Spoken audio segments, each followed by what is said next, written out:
had that down here locally. You know, when you were talking about red states and the environment, that's something that's very true here. I made a Republican friend because they believe in preservation of the Everglades and restoration of it. So, you know, but we've been criticized for having relations with the other team. Right. Yeah. Yeah, I mean it's really right. Yeah, that's a big one. That's a real big one where people are just like, how dare you like Yep. that Or person who or you go on, what show you go on, or who you have yeah, on, or who you retweet, or who you this. And it's like they're just so it's over woke. They're over woke. It's like they're so over woke, like they're up their own butts over woke. right. Well, that's its own religion, like wokeism, I guess, is Yeah. its That's also, I got to tell you, that is one of the most endearing qualities of India Walton, who could very well and should be the next mayor of Buffalo. She came out and said, look, I am as progressive as it gets, and this woke ish has got to stop. yeah. And that really takes guts to say in this day and age. It really does. But somebody's got to say it. And that's one of the reasons why I don't know if you agree or not, but I personally think that Ron DeSantis is the next president.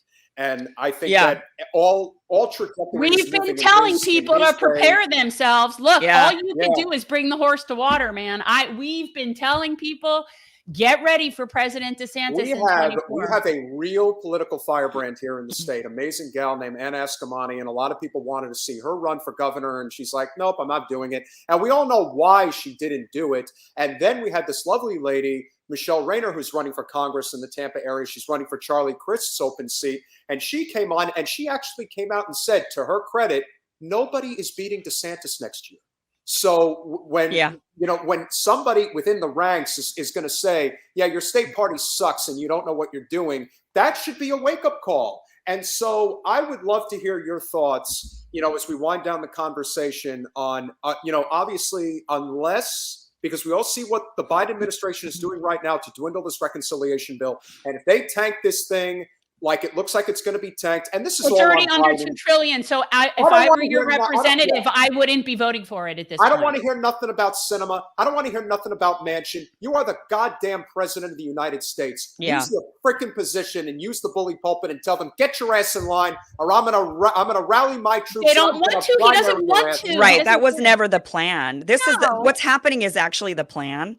Yeah. The plan has always been to present this big package to appeal to progressives, to look like we're doing this stuff for you. Finally, we're going to give you all these things that we've been saying we were going to do.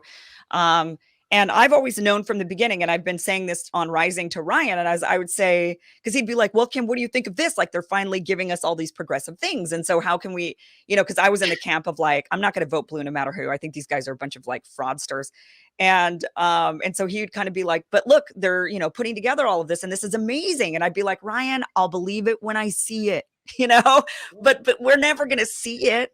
This is the plan. The plan is they present it to look like, look, we're fighting for you. We're fighting for the people. And then when they dwindle it down, they're going to then ultimately turn around and try to somehow blame it on Republicans, right? They'll be like, well, it was the Republicans' fault. And so if it weren't for them, it's the same thing with Obamacare when they got rid of the single payer option. It was like, oh, it was the Republicans' fault. And it's like, okay, they do this, and this is the plan. They never intended to pass a $3.5 trillion reconciliation package. Never. That was never the plan. It's like professional wrestling, and they just pick the bad guys, and they pick the ones that are willing to sort of fall on the sword. But if Joe Biden wanted to have the 3 whatever trillion it was originally, it was supposed to be 6 as far as I know. I mean, like, I think Bernie wanted it to be much higher. Right. Yeah. But so if Joe Biden really wanted the 3.2 trillion or whatever it was, he'd have it.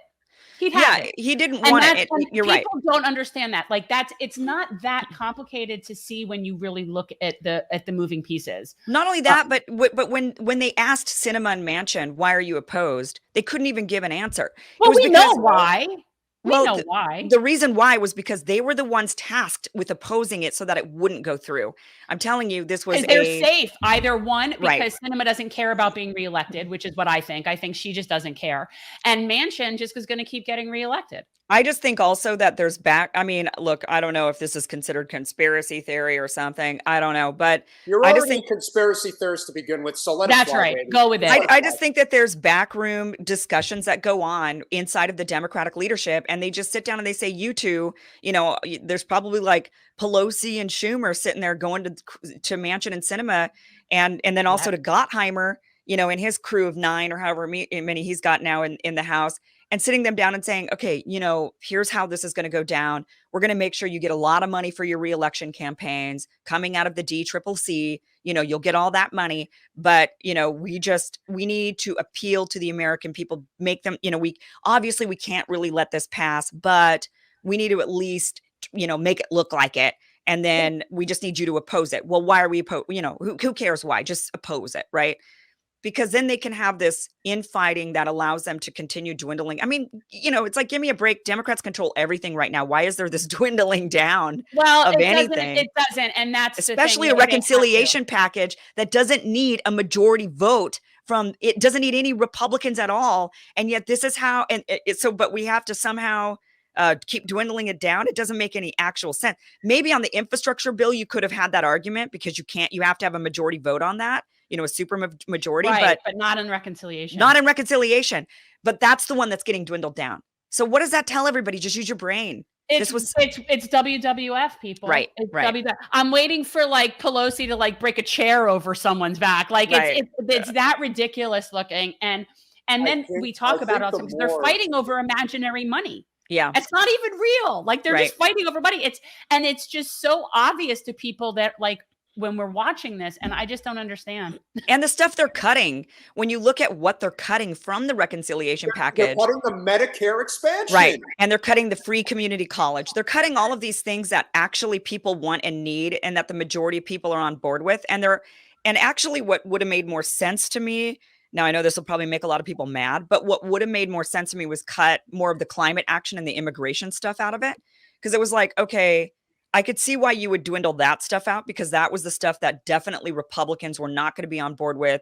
You probably couldn't get it makes more sense for Sinema to say no to the immigration stuff. She's on a border state, right? Like there's things here that make more sense, but instead they went after the community college, right? Like the stuff that actually benefits the working people. I mean, for me, I was like, I would say personally, I would much rather trade, like get rid of the climate stuff, get rid of the immigration stuff, deal with that on another package, deal with that in another thing.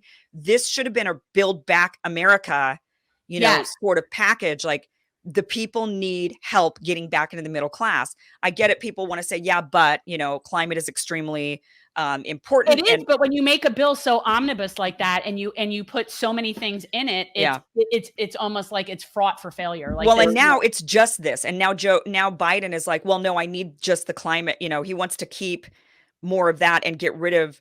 But that's like that. You know why he can keep that stuff? Because that stuff can be changed over time. It's not an immediate.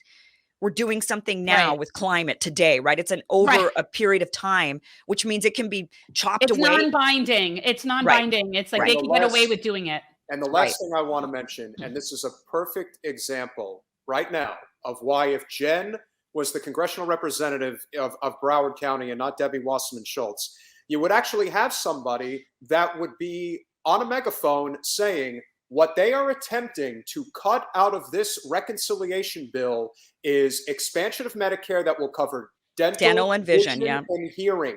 Yeah. Do you know how many people in our district would benefit from that? The elderly. I mean, it's my dad uses, it's expensive. He's, at that point, he's in his 70s. He needs all of that. And yeah, I mean, it's really, people need to have, you're isolated from the world if you can't hear, if you can't see, if you can't eat, you can't go out and enjoy meals with your family or friends. You can't hear people to have conversations. You can't see to drive. Like, it's totally isolating and debilitating for people. Yeah. Marianne Williamson talks about this because she wears hearing aid, and she has said many times that that's like, it's changed her life. Like it's not a little thing to be able to hear. It's not a little thing. We need to make sure that our elderly citizens can enjoy their life. Yeah. Thanks for watching. If you want to support our mission to transform politics into service, please like this video, subscribe, follow us on social media, and consider joining our Patreon, where you'll get early access to our interviews as well as other exclusive content. Links are in the description. Peace out.